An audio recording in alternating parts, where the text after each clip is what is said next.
ओम शांति। मुरली में आने वाले राजा हरिश्चंद्र की कहानी।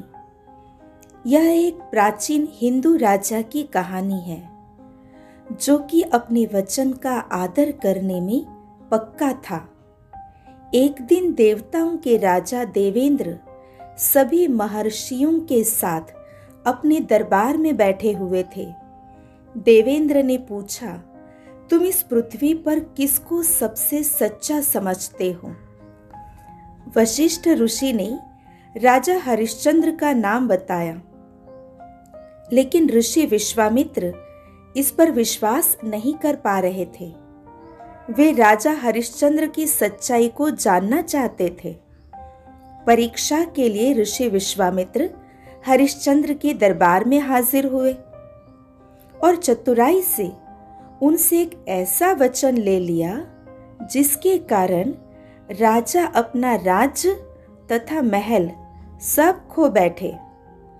आखिर में जब राजा के पास कुछ भी नहीं बचा, तब विश्वामित्र ने बहुत समय पहले किए गए यज्ञ की दक्षिणा मांगी और उसे देने में असमर्थ होने के कारण वचनबद्ध राजा ने एक गुलाम की तरह शमशान भूमि में सेवा करना स्वीकार किया। राजा की पत्नी रानी चंद्रमती एक अमीर आदमी के घर घरेलू नौकरानी का काम करने वाली बनकर रह रही थी। उनके जवान लड़के की सांप के काटने से मृत्यु हो गई। चंद्रमती मृत बालक को शमशान लेकर गई, लेकिन सच्चे हरिश्चंद्र ने उसका दाह संस्कार नहीं किया, क्योंकि वह दाह संस्कार के लिए पैसे नहीं दे सकती थी।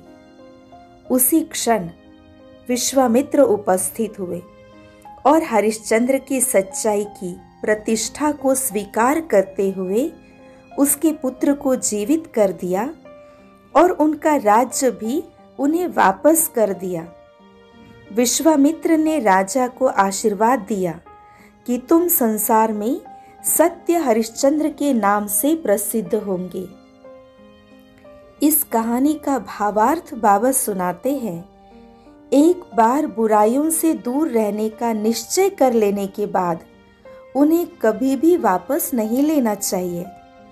कुछ लोग अपनी गलती का श्रेय बाहरी परिस्थितियों को देते हैं, लेकिन बाबा इस कहानी से शिक्षा देते हैं कि कोई भी परिस्थिति हो, कैसी भी परिस्थिति हो, लेकिन एक बार शिव बाबा को बुराई दान में दे दी तो दोबारा गलती नहीं करनी चाहिए।